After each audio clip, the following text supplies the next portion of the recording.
घड़े के बड़े विष। नंदी ब्रह्मा जी के पास में भी जाकर पूछा। फिर नंदी को लगा कि मेरे देव अधिदेव महादेव और मेरी माता विष को झेली हुई हैं।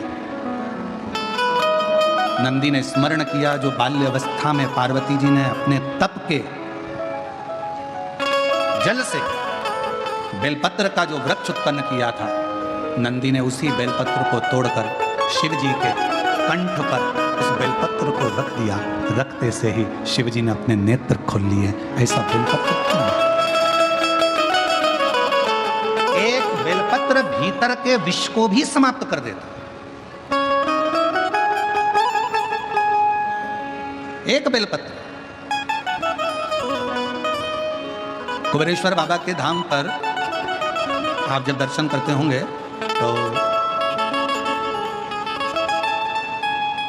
अंदर की ओर एक 11 पेड़ की बेलपत्र के वृक्ष की बगीची है। अभी उसका थोड़ा निर्माण आदि चल रहा है। बड़े बड़े वृक्ष हैं 11।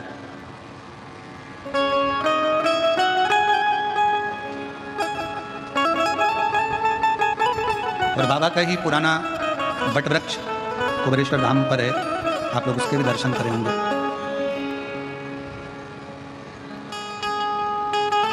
तीन 300 से 400 साल पुराना लगभग उस वृक्ष का 200-300 साल पुराना उस वृक्ष का दर्शन आप करेंगे। पीछे की ओर कभी करे हो तो इसमें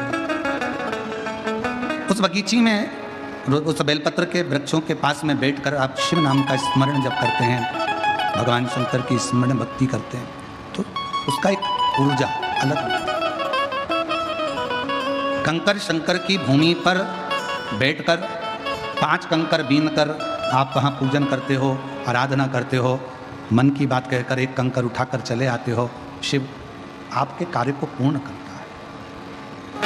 फिर निवेदन करूं, सब दूर से जब धक्के खा लिए हों, कहीं से काम ना बने, बहुत हार चुके हो, तब आप एक बार मेरे कुबेरेश्वर बाबा के धाम में जाकर उसकी आराधना करते। और जब वो देना चालू कर दे, तुम्हारी झोलियां भर दे, खुशियां दे दे, फिर उसके दरवाजे पर जाना बंद मत करो। साल में, 2 साल में, 6 महीने में, 3 महीने में, 1 महीने में जाकर उसकी आराधना करो। एक बेलपत्र नंदी ने लेकर शिव जी के कंठ पर, जब विषम परिस्थिति होती है और उस परिस्थिति से निकलना होता है, तो बेलपत्र को ये आज कहना पड़ रहा है। कथा निकली है बेलपत्र की, इसलिए कह रहे हैं, नहीं तो हम कहते नहीं। कई लोग कहते हैं गुरुजी आप कहते हो कि पूरी मेहनत करो, परिश्रम करो, पूरी मेहनत करने के बाद जब एग्जाम देने के लिए या किसी कंपटीशन एग्जाम में बैठ रहे हो तो एक बेलपत्र के बीच वाली पत्ती पर शहद लगाकर शिव को लगाकर फिर जाओ। ये शंकर के शिवलिंग पर लगाकर क्यों? क्योंकि ये संवाद कर रहा है कि पार्वती जी कंठ पर बैठी हैं, विष को नीचे नहीं उतरने दे रही हैं। नंदी ने एक बेलपत्र शिव के कंठ पर लगा दी। विषम परिस्थिति से निपटने के लिए शिव ने अपने नेत्र खोल अपने शिव तत्व की प्राप्ति। एक बेलपत्र का स्मरण, एक बेलपत्र की छांव हमारे जीवन का सुख प्रदान कर देती है। आगे सुंदर ईसर जी गोरा जी जिस कथा को श्रवण कर रहे हैं, तुमरुका जी जिस कथा को सुना रहे हैं, चंचुला देवी अपने पति बिंदु के लिए जो कथा का स्मरण कर रही है, वो कथा को श्रवण करते हुए 12 ज्योतिर्लिंग का स्मरण कराया। चंद्र पर काया का रोग हो गया तो शिव जी ने ही उसे मुक्त किया। जब बहुत बड़ा कोई रोग शरीर में लग जाता है, कोई बहुत बड़ी बीमारी आ जाती है, तो शंकर की आराधना करना मत भूलो, शिव को जपो, शिव का स्मरण। भगवान सोमेश्वर सोमनाथ जी के रूप में विराजमान हुए। कार्तिकेय जी रुष्ट होकर चले गए थे, तो भगवान शरणानंद कार्तिकेय बाबा को मनाया। भगवान शिव और माता पार्वती जी ने मल्लिकार्जुन के रूप में विराजमान हो गए। फिर वर्णन आया दूषण नाम के राक्षस का संहार करा, तो भगवान महाकाल के रूप में विराजमान हुए। विंध्य पर्वत को दर्शन दिया ओम के रूप में, तो ओंकारेश्वर हो गए। नर नारायण को दर्शन देकर स्वयं भगवान देवादिदेव महादेव केदारेश्वर हो गए। और भीम कुंभकर्ण का बेटा था, जिस भीम का संहार शिव जी ने करा, तो भीमा शंकर हो। हमसे कई जगह पर लोग प्रश्न करते हैं, गुरुजी आपको महाराष्ट्र वाले छोड़ते ही नहीं है, इतनी कथा महाराष्ट्र में होती रहती है। हम उनसे कहते हैं पूरे भारत में जितने प्रदेश हैं, उन प्रदेश का अंदाजा लगाओगे तो किसी किसी प्रदेश में तो शंकर भगवान का ज्योतिर्लिंग नहीं है, और कुछ प्रदेश ऐसे हैं जहां पर शिव जी का ज्योतिर्लिंग विराजमान है, पर कोई महाराष्ट्र जैसा प्रदेश नहीं जिसमें शंकर भगवान के इतने सारे ज्योतिर्लिंग हैं। वो तो इतनी व्यवस्था नहीं हो पाती है, नहीं तो हमारा तो एक बार ऐसा मन था कि तुम्हारे महाराष्ट्र के जितने भी ज्योतिर्लिंग है ना, कृष्णेश्वर से चालू होकर इधर भीमा शंकर से बड़े तो नागेश्वर से बड़े तो वेदनाथ से बड़े तो त्र्यंबकेश्वर, सबको एक एक बार कथा सुनाकर भगवान शिव की अविरल भक्ति किया। पर थोड़ी व्यवस्था करने में, अब व्यवस्था तुम देख तो रहे हो, लाखों की भीड़, सबका भोजन भंडारा, फिर रुकने की व्यवस्था, फिर भोजन चाय आदि।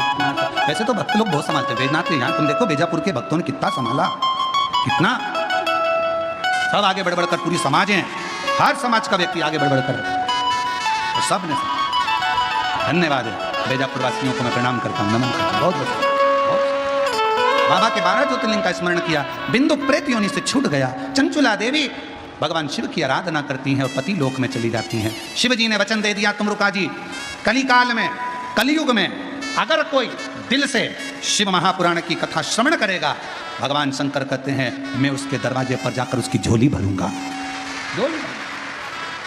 विश्व में मुझे अड़भंग शिव कहते हैं, बाघंबर शिव कहते हैं, मुझे त्रिलोकी का नाथ विश्वेश्वर शिव कहते हैं। शिव कहते हैं जो दिल से पुकारेगा, शिव महापुराण की कथा को हृदय से सुनेगा, उसके दुख हरने के लिए मैं पहुंचूंगा। और ऐसी पवित्र कथा बीजापुर में भगवान शिव की ही कृपा से श्री जीवनलाल जी, श्री रविंद्र कुमार जी संचेती जी, श्री विशाल संचेती जी बीजापुर द्वारा चल रही थी, जिसमें आप सब ने बड़े हृदय से इस कथा का रसपान किया है, जीवन में उतारा है।